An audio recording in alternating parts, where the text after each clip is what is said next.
Hi, and welcome to Adventures in Relationship. I'm Amy Gordon, an individual and couple therapist residing on unceded Tiwa land outside of Albuquerque, New Mexico. I also offer web-based therapy, so check out my Psychology Today profile in the show notes and reach out if you think you'd like to work with me, you and your partner. Today, I want to talk about the problems you have in your primary relationship and help you begin to understand the content or the subject matter of the conflicts you're having aren't really what they seem. Most couples bicker or fight from time to time, and not only is that normal, but it's completely or typically at least healthy. Couples who never fight are either exquisitely healthy, likely having gone through years of learning to manage their conflicts, manage each other, and they've grown to understand and respect each other in a deep and sustainable way. Another way to put that is that they've established secure functioning. But some couples who don't argue are completely conflict avoidant, lack true intimacy, and are really unlikely to remain together in the long run. For this reason, this is I guess, if there's no conflict in the relationship, unless you both have been very intentionally working on the relationship, that might be an indication that there's an expiration date, which there is on any relationship that lacks intimacy. And that's what comes with conflict avoidance, is lack of intimacy. So no shade on conflict in your relationship. It is better to get sloppy and imperfect in conflict than to avoid it altogether by far. In fact, most multiphasic relational models require conflict in the power struggle phase. A lot of conflict is ongoing, but this phase of the relationship that usually begins around 1 to 2 years together involves each partner kind of further auditioning the other for a permanent gig or a lifetime commitment.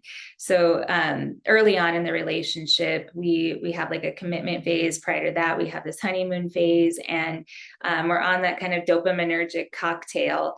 So we find each other really attractive. We become really accommodating, and we get along really well. But at some point, we're not being authentic. We realize that, and we really need to know if our partner can handle all of us. So that's what tends to happen during the power struggle phase. So, it's like we need to know if our partner is willing to compromise, accommodate, repair, prioritize, exhibit healthy boundaries, and so on too. So it's not just like being able to handle you, but it's like, is this person, do they really do all of these things well enough to match with me?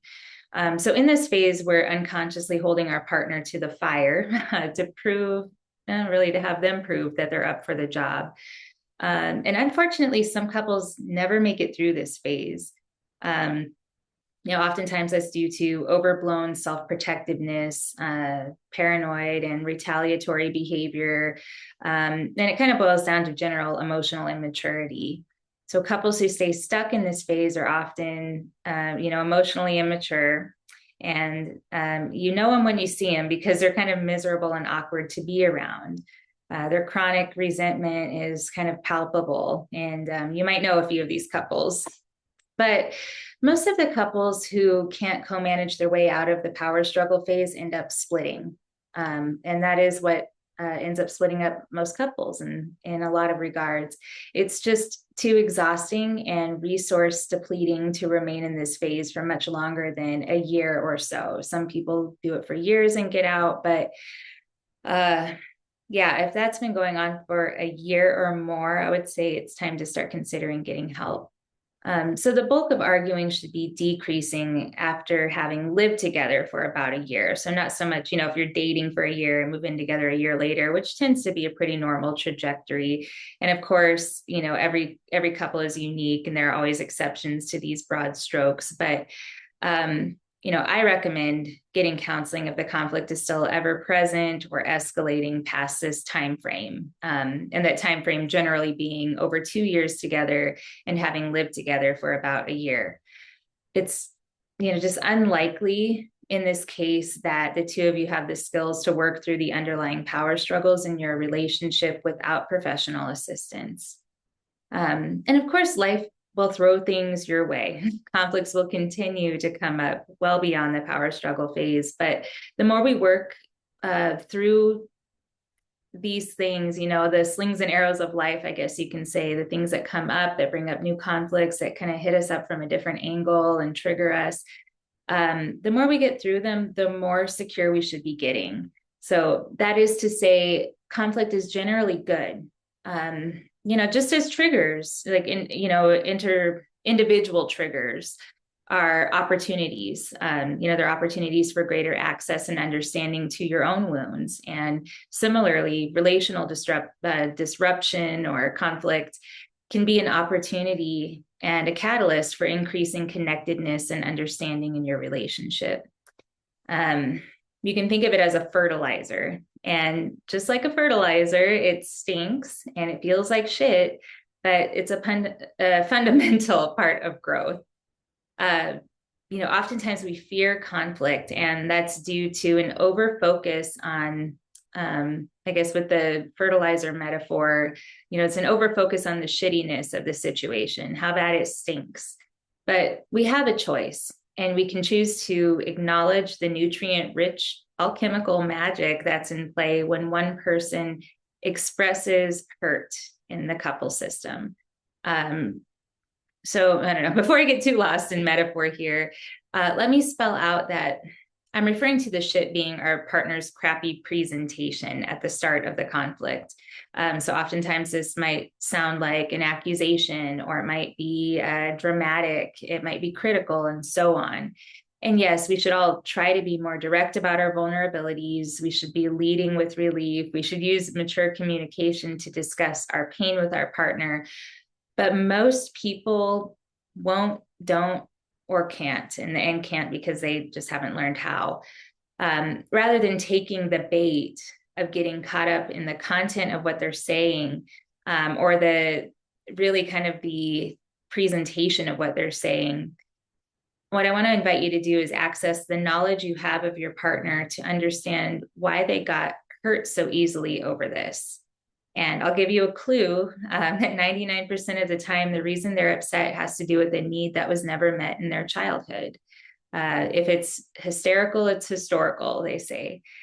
So if they never felt seen as a child, they might complain of you not paying attention to them, or not understanding them, not feeling valued by you, not listening to them. That sort of thing. And if they were intruded upon and pressured to achieve as a child, they might complain that you're always criticizing them, that what they do is never good enough, for you, that is.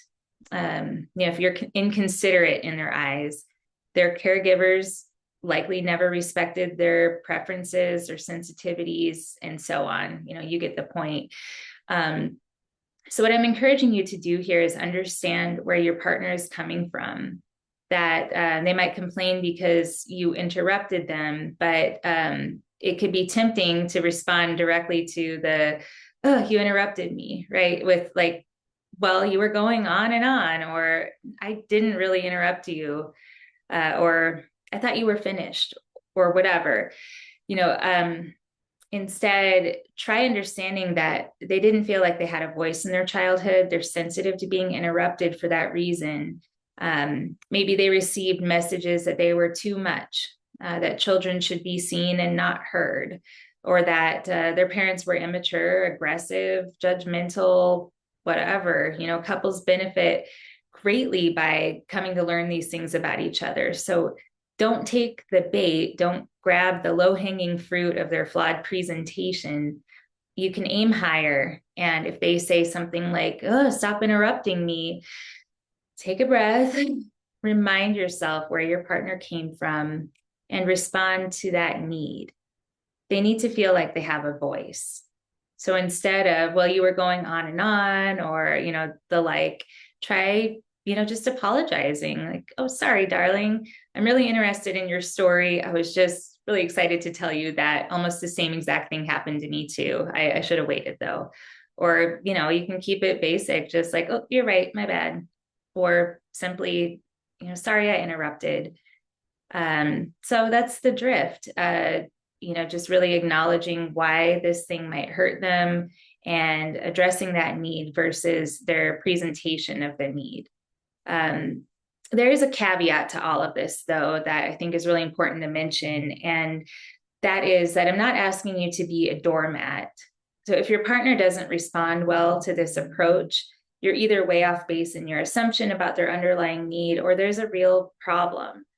If you're really doing what I'm saying here, responding in this way without passive aggression, subtle power plays on your part, or retaliation, and your partner responds aggressively, it's a good sign that your partner might not really want to be in a secure relationship. Mature adults experience relief when faced with true emotional generosity. And I also don't want you to try to be a mind reader.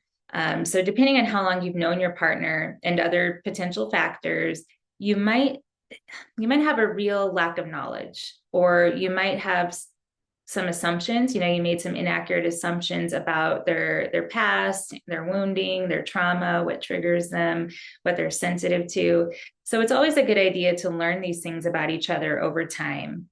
Ask questions, get to know your partner's sensitivities, and share yours with them. And if your partner brings up issues in a harsh or accusatory way, you can always choose to come back and resolve problems around the way hurt and concern are expressed in your relationship. But it's still always a good idea to start by relieving the acute injury that was just expressed. So in this case, quit interrupting me. That's the acute injury. I mean, you don't want to respond with, don't be so whiny, right? Like, you might mention it later, like, hey, you often express irritation that I interrupt you. I'm sorry. I really don't mean to interrupt you. I grew up in an Italian family, for instance, and we just all talked over each other. I'm really trying not to. But if you could try not to complain about it, but bring it up later, if we're around friends or family or something, I'd appreciate that. Or what, I'm totally just making shit up here, but you get the point that, like, you can address the approach if their approach is off, but don't do it right away. Do it after their hurt has been relieved. So you just make more headway in further discussions or successive conversation once that acute injury has been repaired. So if you've been partnered with somebody and the two of you can't seem to find your way out of chronic conflict, I recommend getting professional support. And if your partner's not interested, get it for yourself. So that's always an option, locally or online. And my usual kind of disclaimer is to please get help locally or online if you're struggling. I'm a therapist, but I'm probably not your therapist. Don't rely on any podcast or webcast as your primary mental health support, and take good care of yourself and your partner if you're coupled. So see you next time. Thank you for watching or listening.